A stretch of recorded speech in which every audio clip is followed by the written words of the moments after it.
شروع اللہ کا نام لے کر جو بڑا مہربان نہایت رحم والا ہے۔ نبی کریم صلی اللہ علیہ وآلہ وسلم جب مکہ تشریف لائے اور مکہ فتح ہوا تو آپ نے عثمان بن طلحہ رضی اللہ تعالی عنہ کو بلوایا، جو کعبہ کے متولی چابی بردار تھے۔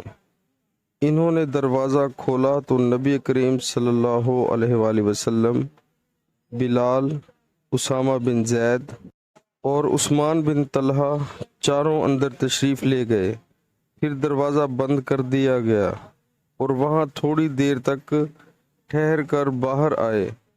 ابن عمر رضی اللہ تعالی عنہ نے فرمایا کہ میں نے جلدی سے آگے بڑھ کر بلال سے پوچھا کہ نبی کریم صلی اللہ علیہ وآلہ وسلم نے کعبہ کے اندر کیا کیا؟ انہوں نے بتایا کہ نبی کریم صلی اللہ علیہ وآلہ وسلم نے اندر نماز پڑھی تھی۔ میں نے پوچھا کس جگہ؟